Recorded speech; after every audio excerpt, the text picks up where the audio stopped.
Bienvenidos a Dream Music Escuela. Mi nombre es Carlos, y en este capítulo número 11, de la serie de cómo construir un violín paso a paso, quiero mostrarte el proceso para la fabricación del mástil o brazo de este instrumento. Así que si te gusta la idea, suscríbete y empecemos. El primer paso consiste en preparar una pieza de madera con las siguientes dimensiones: 27 centímetros de largo, 5 centímetros de grueso y 4.5 centímetros de ancho. Las mejores maderas para esta parte del instrumento son el arce, el maple, algunas especies de pino, o como en este caso la tara. Antes de cortar la pieza, es muy importante cepillar la parte superior, que será donde se pegará el diapasón posteriormente. Esta pieza debe dejarse totalmente plana y a escuadra. A continuación, se procede a cortar la pieza de madera con las dimensiones anteriormente mencionadas.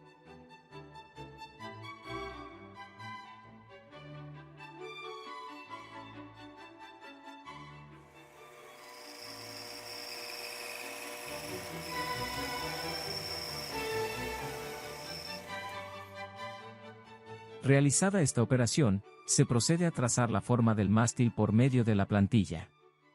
Para este proceso, se debe vigilar que la parte cepillada coincida con la parte superior plana de la plantilla. Recuerda que en la descripción de este video puedes encontrar los planos para la fabricación de este instrumento, además de los capítulos anteriores. A continuación, se procede a cortar la forma del mástil. En este caso lo haré por medio de una sierra de cinta sin fin.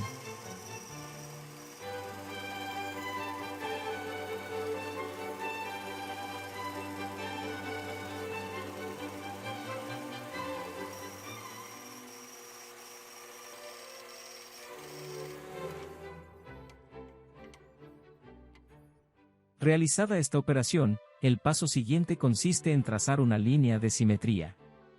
Para ello se mide el ancho en la parte inferior, y también en la parte superior, para posteriormente trazar una línea que divida la pieza en dos. Esta línea debe extenderse por todo el mástil. Así que se debe utilizar una regla flexible para las partes curvas. A continuación, se hace una marcación a 14.4 centímetros, y se traza una línea perpendicular, la cual marca el límite para la instalación del futuro diapasón. Posteriormente, en la parte inferior del mástil, se hace una marcación a 1.6 centímetros, a cada lado, dando un ancho total de 3.2 centímetros, los cuales corresponden al ancho final de esta pieza en esta sección. Para la parte superior, se deben hacer marcas a 1.1 centímetros en cada lado, los cuales dan un ancho final de 2.2 centímetros, a esta parte del mástil. A continuación, se procede a unir las marcas superiores con las inferiores, dando como resultado la figura cónica del mástil.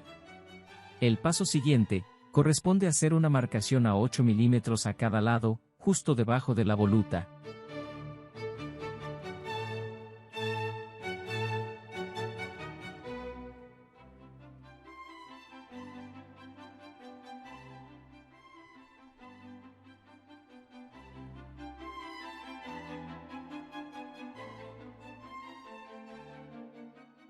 Realizada esta operación, se debe trazar ahora dos líneas paralelas por la parte interna de esta sección. Para ello, se deben hacer marcas a 4 milímetros de separación.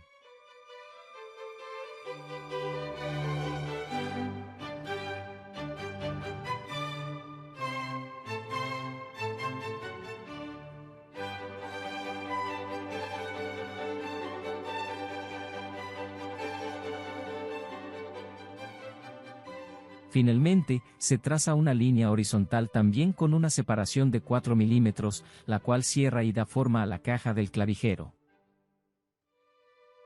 A continuación, se procede a extender la línea del centro en la parte del taco del mástil.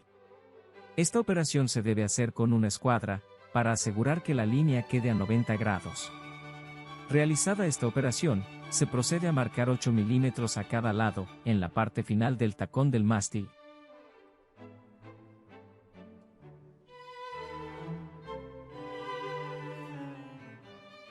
Posteriormente, se unen estas marcas con las líneas superiores, dando como resultado la forma cónica del tacón.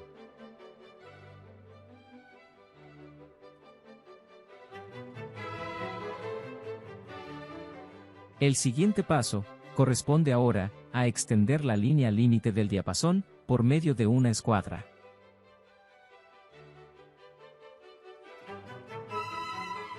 En esta siguiente etapa, se procede a trazar la línea de simetría en la voluta. Para ello, se mide el ancho total, y se hacen varias marcaciones, justo en la mitad. Posteriormente, por medio de una regla, o una cinta flexible como en este caso, se procede a trazar la línea que divide toda la pieza en dos.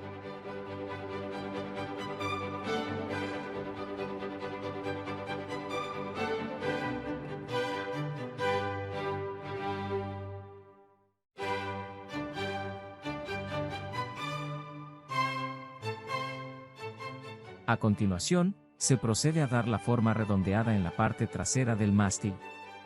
Para ello, se hacen dos marcaciones a 12 milímetros a cada lado, y posteriormente con la ayuda de un compás, se procede a trazar una semicircunferencia.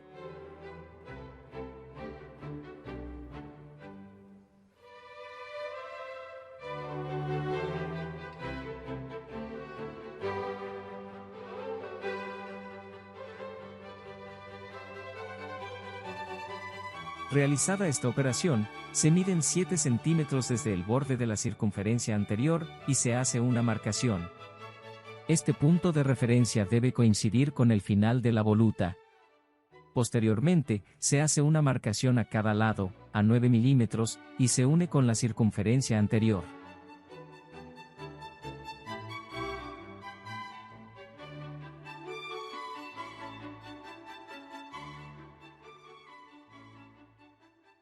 A continuación, se hace una marcación a 7 milímetros a cada lado en la parte trasera de la voluta, y con ayuda de la regla flexible, se unen con las líneas anteriores.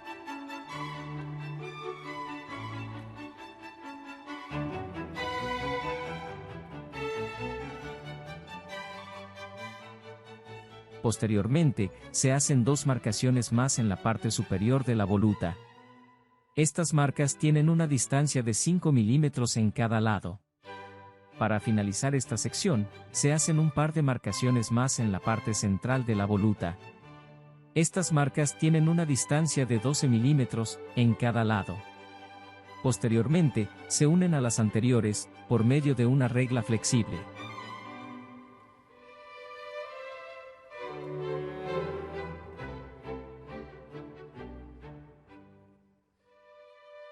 Para el paso siguiente, son necesarias dos copias de la plantilla del mástil, las cuales se deben recortar y pegar una en cada lado de la voluta o cabeza.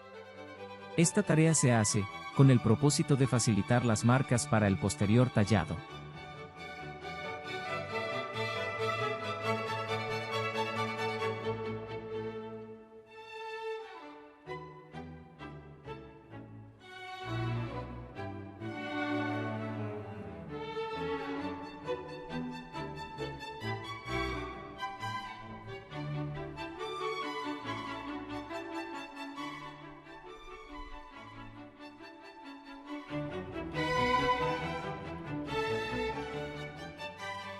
A continuación, se procede a quitar el material sobrante de los lados del mástil, pero sin tocar la cabeza o voluta.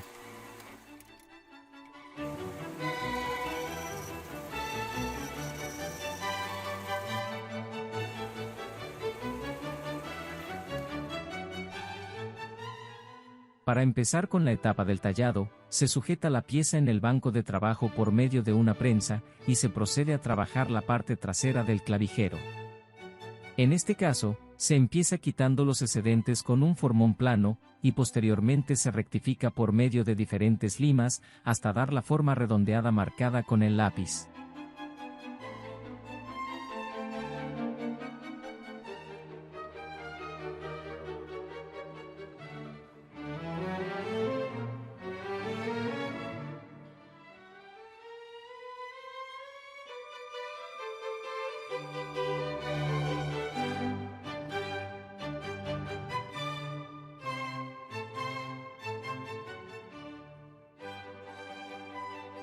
Realizada esta operación, se procede a dar el grueso final en la parte superior del mango.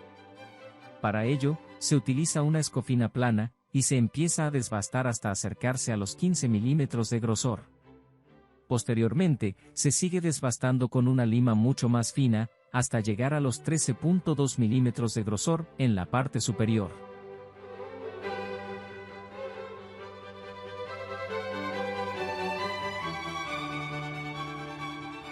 A continuación, se realiza la misma operación en la parte baja del mango, pero en este caso la medida final corresponde a 15.6 milímetros.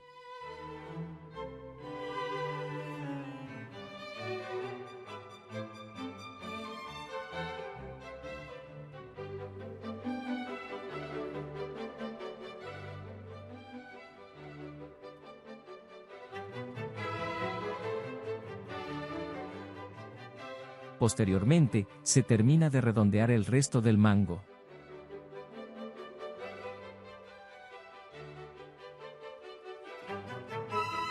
A continuación, se procede a pulir los detalles en la unión del mango con el clavijero.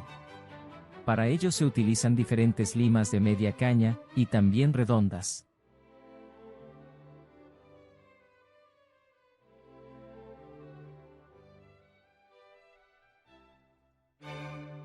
Para el paso siguiente, se procede a rectificar la parte exterior del clavijero.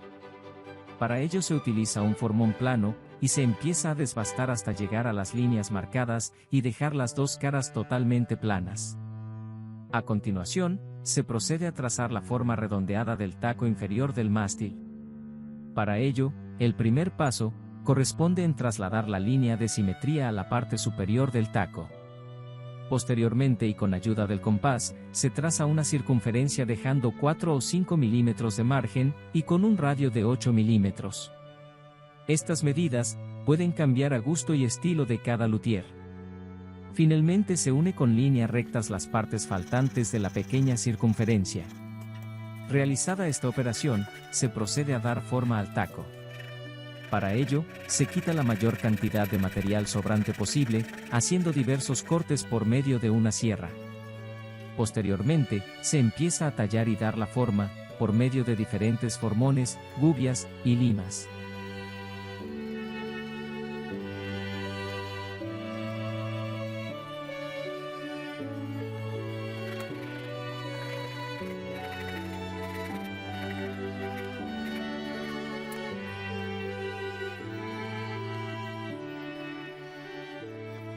A continuación, por medio de un formón y cepillo pequeño, se procede a dar las dimensiones finales, tanto en el taco como en el mango. Para ello se debe aplanar hasta llegar a las líneas de lápiz. Finalmente, se pule el mango con una lima muy fina.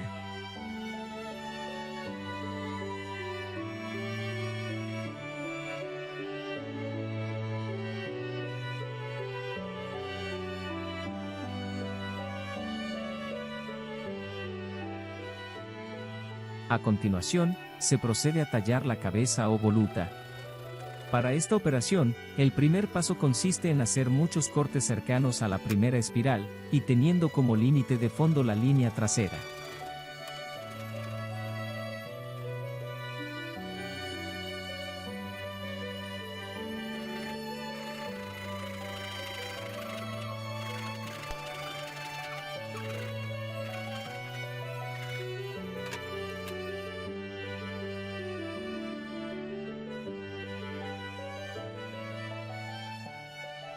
Posteriormente, se procede a quitar cada una de las secciones, realizando un corte por la parte baja. Una vez realizado este paso, se procede a quitar material y acercarse a la línea del lápiz, utilizando un formón plano, y también una gubia.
Posteriormente, se traslada la línea de la segunda espiral de manera paralela a la primera, con el objetivo de que sirva como límite para quitar el material sobrante.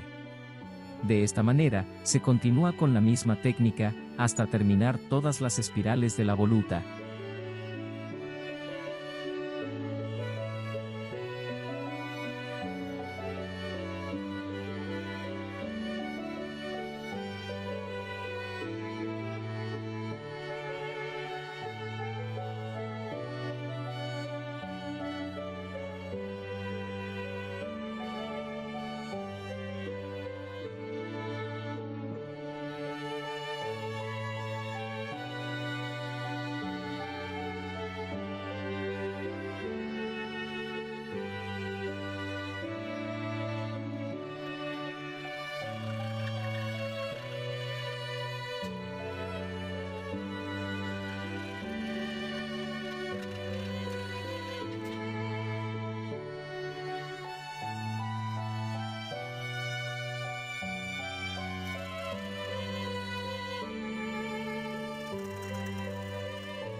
Para darle el estilo característico a esta parte del violín, es muy importante que el tallado de cada una de las espirales se haga hacia adentro, para dar el efecto de caracol o de hundimiento. Esto se logra, utilizando la gubia y sacando pequeñas rebabas sin tocar la parte exterior de cada espiral. Esta operación debe realizarse exactamente igual en ambos lados de la cabeza del mástil.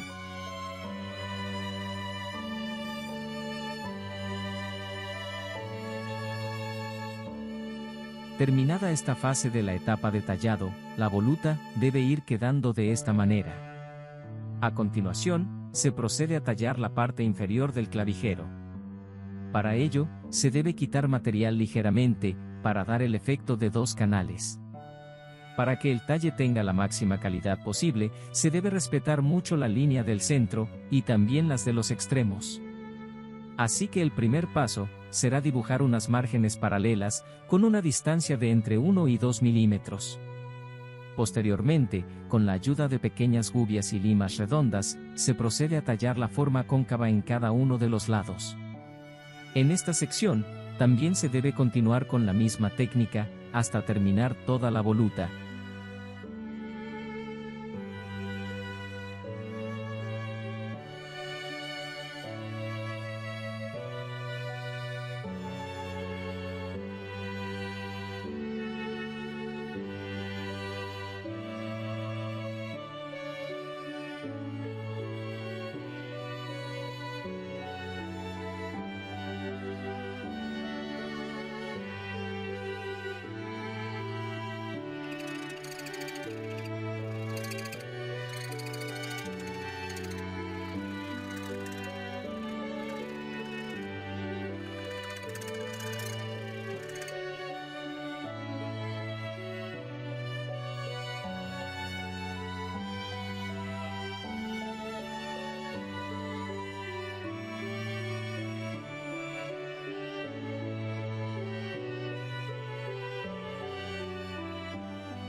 Finalizada la etapa anterior, se procede a tallar la parte interna del clavijero. Para ello, el primer paso consiste en trazar una línea con una separación de 8 milímetros desde la línea de inicio del diapasón. Posteriormente, se realiza una segunda marcación con una separación de 12 milímetros desde la línea anterior y se traslada a los lados por medio de una escuadra. A continuación, se hace una marca a 1 centímetro desde la parte superior en las líneas que se acaban de trazar. Posteriormente, y con la ayuda de un compás usado como gramil, se traza una línea paralela en cada lado.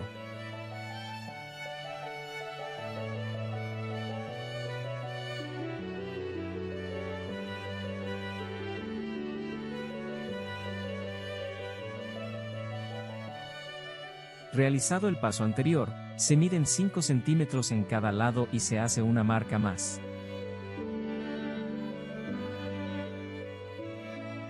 Posteriormente, se hace una marcación a 18 milímetros en cada uno de los lados. Esta marca corresponde a la segunda clavija. Para que esta operación sea lo más precisa posible, se recomienda hacer las marcas utilizando un compás. A continuación, se traza el punto de la tercera clavija. Para ello se deben medir 16 milímetros en cada una de las caras. La última clavija corresponde también a 16 milímetros de separación.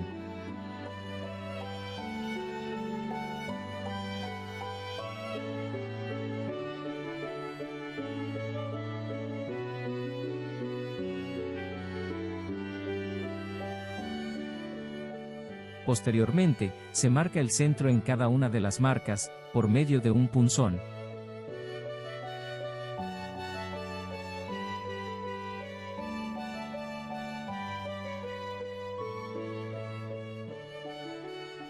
Realizada esta operación, se realiza la perforación con una broca de 6 milímetros en el primer orificio del lado izquierdo. Esta perforación debe ser de 1 centímetro de profundidad como máximo. Posteriormente, se realiza la misma operación en el tercer orificio también del lado izquierdo. Se debe respetar este orden, ya que los orificios no son todos iguales. A continuación, se realizan las perforaciones en las dos marcas faltantes, pero esta vez con una broca de 5 milímetros. Estas perforaciones también deben tener 1 centímetro de profundidad como máximo.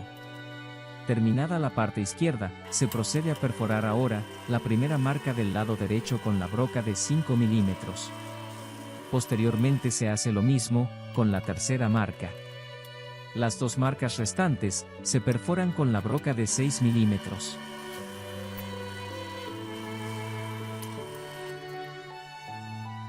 Terminada la etapa anterior, se hace una marcación a 6 milímetros de separación del contorno inferior. Posteriormente, con la ayuda de un compás utilizado como gramil, se traza una línea paralela en ambos lados del clavijero.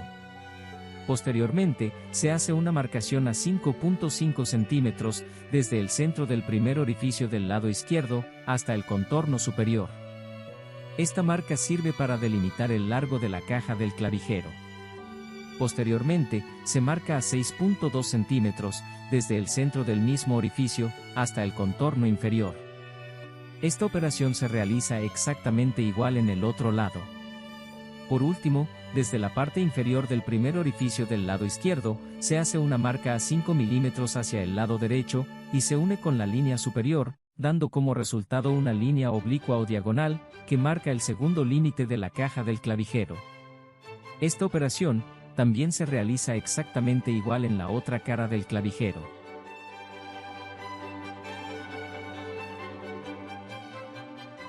Posteriormente, se debe poner el mástil de manera horizontal y hacer varias perforaciones por la parte superior, para quitar la mayor cantidad de material posible. Estas perforaciones solo deben llegar hasta la línea trazada debajo de los orificios de las clavijas.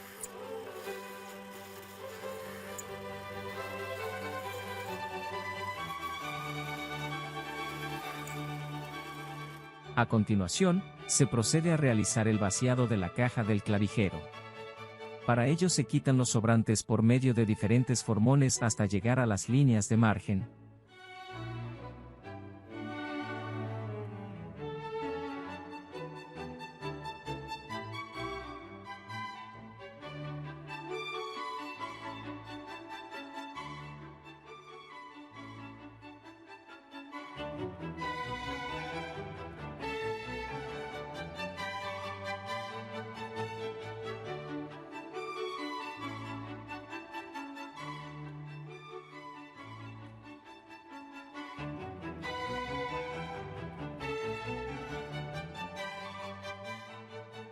Realizado el paso anterior, solo queda dar el toque final a todo el trabajo. Para ello se procede a lijar con diferentes granos de lija, haciendo énfasis en la voluta y en las partes de difícil acceso.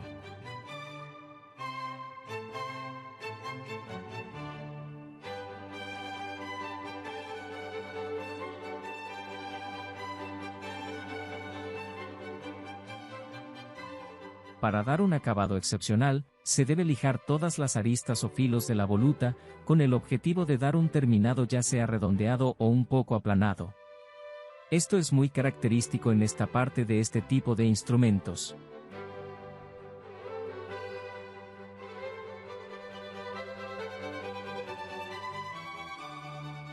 En este punto, el trabajo está listo, y el mástil está listo para ser instalado en el cuerpo del violín. Con esto hemos llegado al final de este video. Si este episodio fue de tu agrado, no olvides dejarme tu like y sobre todo suscribirte al canal, para apoyarme y poder seguir subiendo el mejor contenido con la mejor calidad. Hasta la próxima.